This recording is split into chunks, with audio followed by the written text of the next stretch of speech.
Hi, Eval2708. So this is the first video where you will be able to see me as well as hear me. So I'm testing this out, see if it works. This video is going to give you feedback on your feedback for those students that completed the PwC Assignment Reflection. I got loads of really good recommendations for how to improve the assignment. And then I also just want to give you feedback on some recommendations that were made where I decided or where the decision has been made to not implement and why it won't be implemented. So I'm going to start off by looking at or dealing with those recommendations that I'm definitely considering for next year. So a lot of students recommended to include more discussion type scenarios and questions, to include more integration like BAT and special deductions and trading stocks. So I'm definitely taking that into consideration.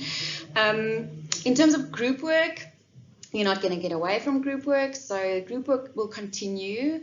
I am, though, considering, based on your feedback, to reduce the group numbers down to 5, to have lecturer assigned groups, but that's part of the model that I'm thinking about for next year anyway, and also then to include a peer evaluation component at the end of the assignment, so that if somebody does not contribute as they should to the group, you are able to give them an evaluation, and that will then pull through to their mark, so that there are no freeloaders that get the same mark as the rest of the group and they didn't actually do a contribution.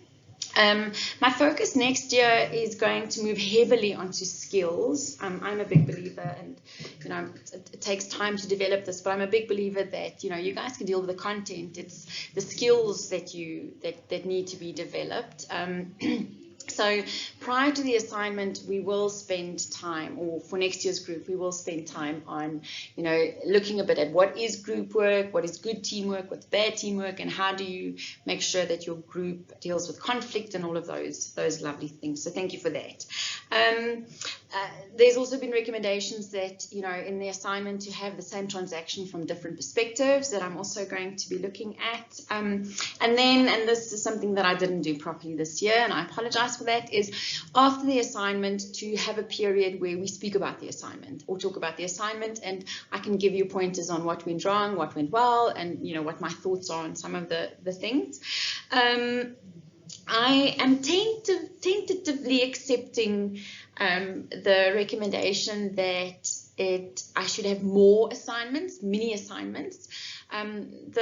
The issue with that is just that it takes time to develop these assignments.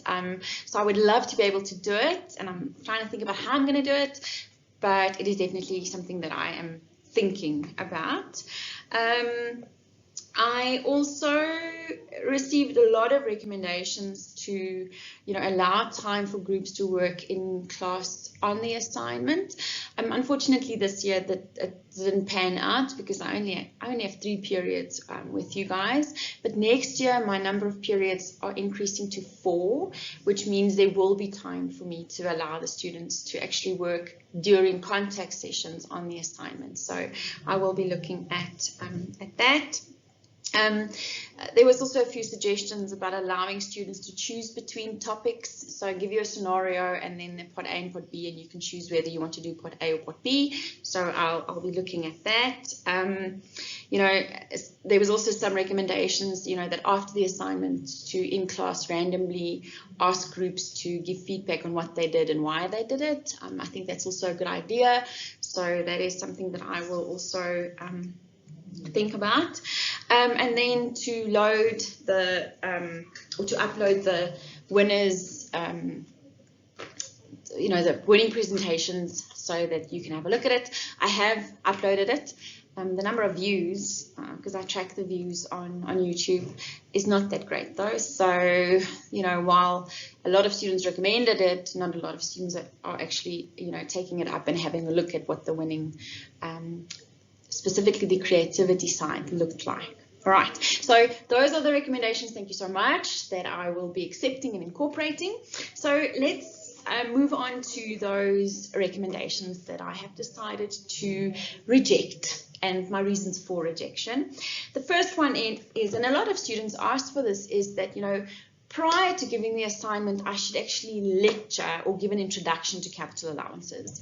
And ladies and gentlemen, the answer, unfortunately, there's no. That is not going to change. The students of last year also asked for that.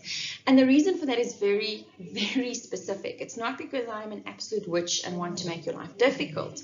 But one of the skills, and like I said, skills is really important to me, and it should be to you, because that's going to guarantee your job and your business one day, because we have artificial intelligence to deal with, is you have to be able to think on your feet. You have to be able to be comfortable in a really uncomfortable situation. So I do this very deliberately by giving an assignment on something that hasn't been done before, providing you with resources, and you're always welcome to consult more resources, but you need to adapt and, be in charge of your own development. So, sorry, I'm not going to lecture on capital allowances before the assignment.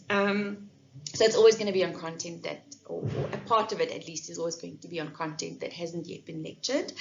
A lot of students also ask that I show previous year's assignments. I'm not going to do that either.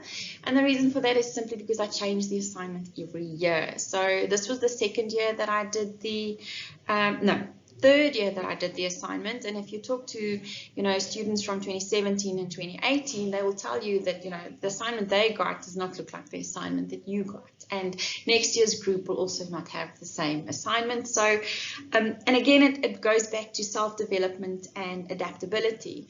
If I give you a template, or I show you what a previous year's assignment looks like, that is what your natural instinct is to go back to that, because we're comfortable with that. We don't like having to think outside of the box, and that's exactly what I want you to do. I want you to think outside the box.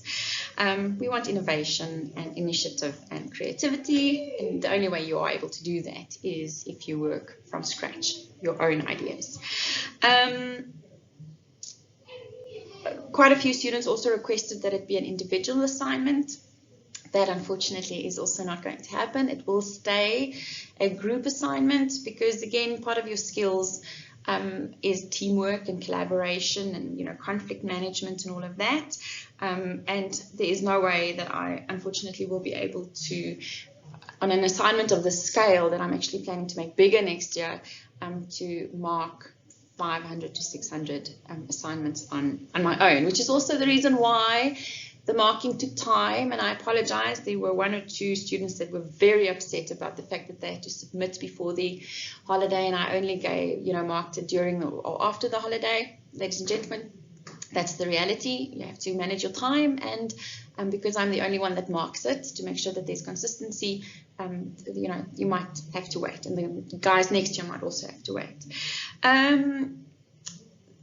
There was some recommendations that I cut down on the number of questions in the assignment. That's not going to happen. It might actually increase.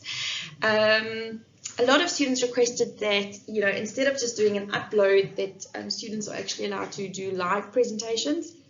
Again, capacity in terms of time and resources is quite constrained, and because in ethics, as part of Project Alpha, there is presentations, unfortunately, I am not able to do that within EBA, or next year it's going to be ETXN, and my code's changing.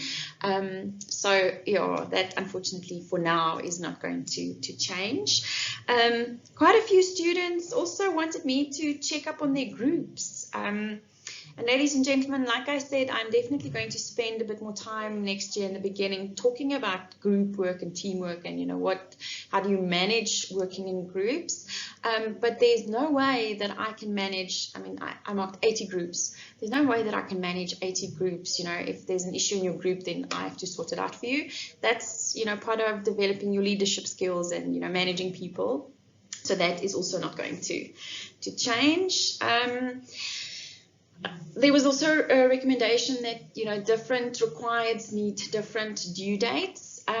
Now, this one I'm sort of in between, depending on how I, flesh out this assignment, then that might be a reality for next year. But I am still comfortable with the fact that even if there's more than one required, you need to submit on a specific date, because time management is a definite reality, and it's definitely a skill that needs working on. If you leave everything until the last week, that is just an indication that you aren't able to manage your time. And if you can't manage your time during your varsity career, you are definitely going to struggle with that when you start your articles, and that then is going to give you performance management issues. So the sooner you are placed in a situation where you have to work against the deadline, the better. So that is also not necessarily going to change. Then just two last ones, people or students wanted, there should be an increase in the number of finalists. Now again, that is not something I have a lot of control over, because this is in collaboration with PwC. We are limited in terms of how many actual students, the number of students they can accommodate in their venues. But if I bring down the number of students in a group, that might change for next year, so I'll see how that works. And then there was also a few students that wanted me to organize, having them go out to firms and asking firms for information or to help them with this, which is great. And, in an ideal world, I would have loved to do that, but it's just impractical at this point in time. But nothing stops you from attending open days that the varsity organizes, or the faculty organizes, or the school organizes, and building up networks with people in practice. And then when you're confronted with an assignment like this, you of course are welcome to consult with them, not have them do it for you, but to consult with them. So yeah, that's my story. Thank you again so much for your feedback. There was some really brilliant recommendations that I will be definitely taking into account, and I hope that what you learned and the skills that you developed as part of this process is something that you can take forward to the rest of your studies, and if you are planning to go to work next year, that you can see that it will actually benefit you in your working environment. Thanks so much. Thanks for watching. Bye.